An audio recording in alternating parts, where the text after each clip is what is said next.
So this is a short talk on building habits and some of the things that get in the way and what we can do about it.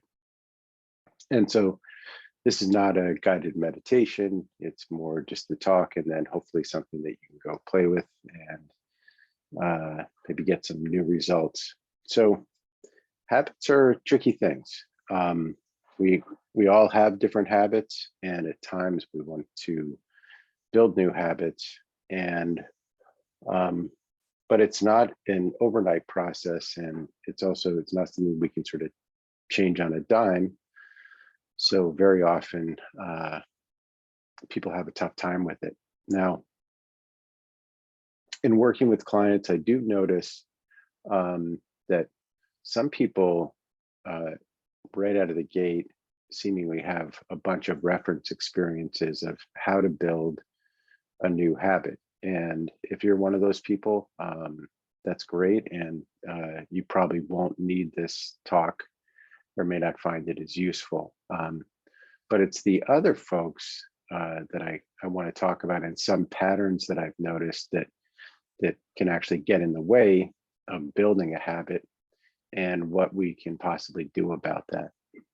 So the first thing that I would do is, even if you're somebody who has struggled with building a new habit, the first thing I would recommend is looking for reference experiences of things in your life that you do habitually, whether you set them up intentionally or whether they just formed into habits over time.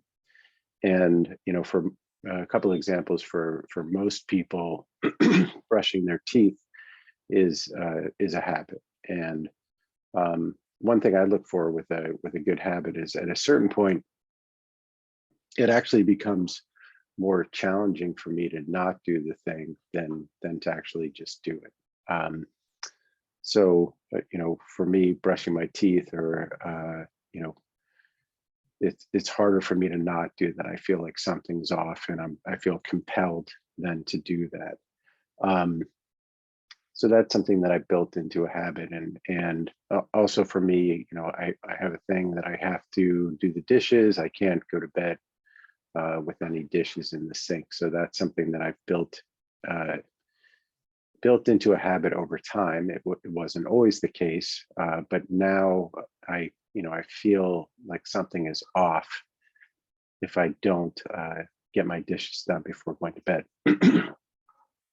Now, let's talk about developing a new habit, like it could be exercising, or some things that people commonly look at is developing a habit in exercise, developing a habit of meditation,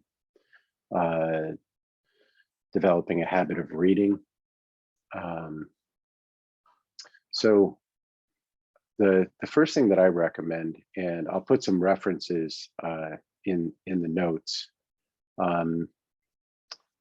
The first thing to look at is, how much are you trying to do when you're trying to establish the habit? And from what I've read and from my personal experience,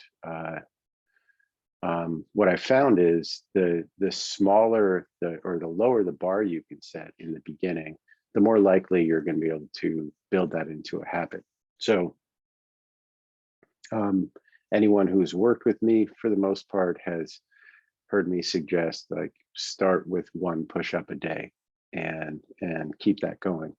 And I recall working with one client, and he started with 1 push-up a day and did that consistently. And I think in the matter of 2 to 3 months, he had built up to going to the gym and spending an hour or more than an hour a day in the gym. So that's like the best case scenario. And the idea with this is, you want to pick a step that's so small that you don't have any internal resistance to it. What happens with many people is, in the beginning, they're highly motivated. And so they say, okay, today I'm going to work out, or I'm going to do some push-ups. And they don't just do one, they kind of go for their max. And, it can feel very, powerful and motivating. However, motivation is cyclical. And at a certain point, after a couple of days, your motivation may wane a bit. And the difficulty of what you've established as the bottom line, like say 10 push-ups, starts to feel difficult or annoying. And another part of you may protest and say, hey, wait a minute, who put you in charge? I don't want to do this anymore. I'm just going to skip today. I'll get back to it tomorrow. And then you don't have the consistency to start building in the routine and the habit. Consistency is our best friend in building a habit. So the more you can reduce any required effort in the beginning, the better. Once the habit is established or starts to be established, you can begin to increase your base level of whatever you're habituating. And the trick there is to increase it extremely gradually. So staying with the push-up example, if you start with one a day, the rule of thumb that I use is if one day I feel energized and all of a sudden I can do 10 or 20, the guideline that I follow is I can do more, but I have to do the minimum. And I can't make the new more amount my new bottom line, because that's usually what will derail the habit. So if I do 10 one day, that's fantastic, but tomorrow the requirement stays at 1. Now, after I've done that for most people, I would say at least a couple weeks, to start building it as a habit. The lowest number I've heard is 21 days. I would say you could probably build a habit that's virtually effortless. It's not requiring more from you. You could probably get that in place in 21 days. And then many people say that after about 3 months, it starts to be a habit with some real durability or more unbreakable habit. So if you wanted to start building the push-ups, instead of raising, if you feel energized and you do 10, instead of raising the bottom line to 10, you might, after a couple of weeks, raise the bottom line to 2 or 3. And you also want to watch the rate of change. So just because you can do more, don't all of a sudden start adding 5%. The other way that I would recommend building is, instead of just building in a single set, if you get to the point where you're doing 5 a day, you could try adding a second set where you do a couple of that, and then again, add very gradually. But the minute you notice any internal resistance to it, drop down to the easiest step. That's, it's so easy that you can't resist it. There's a great book called, I believe it's called Mini Habit Mastery, and there's a Udemy course, and I'll put the link. And he uses the term stupid small steps. So if you want to develop a habit of writing, a stupid small step might be that every day you're going to open your document, and that may be the only step. Every day I sit and open the document, and if I write, that's great. Or eventually it might be I open the document and I write 1 paragraph or 1 or 2 sentences. I have a good friend who wrote a blog, and his step would be to come up with 3 bullet points for his blog every time. And that was it. Once he was done for the day. Now, he said that because he picked that step very often, he felt like writing more, and he would let himself do that. But again, he stayed to the minimum. So I would really be on the lookout if you're the type of person who feels like, well, 1, that's not going to do anything. That's not going to build up. I can do 100. Resist that and put your effort into maintaining the minimum over time. I highly recommend tracking this.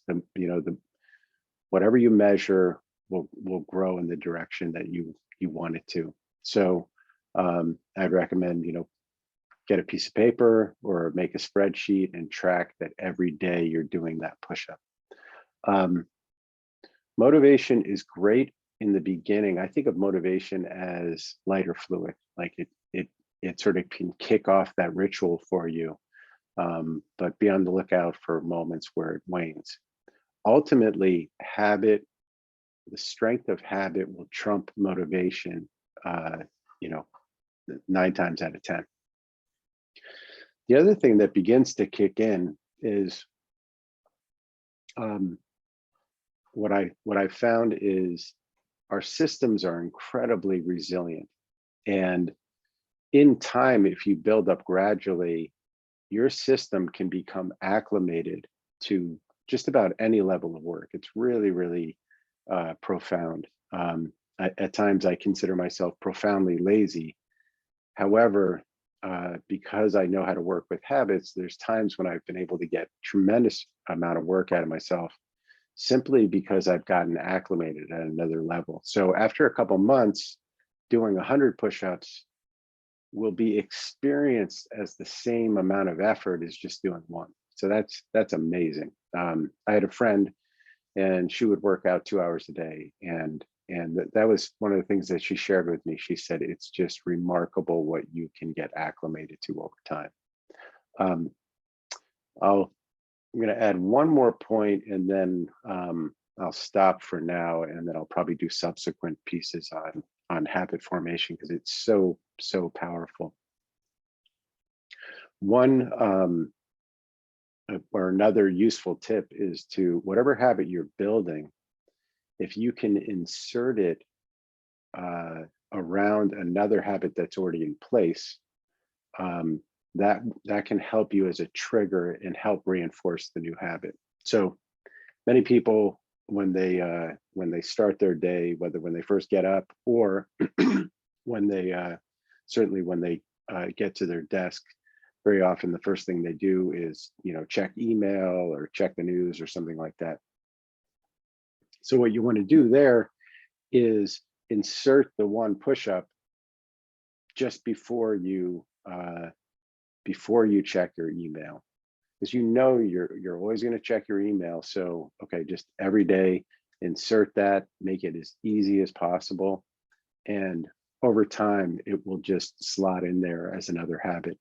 I had one client, he started with the habit of just preparing his clothes for the gym, and then that turned to just getting to the gym.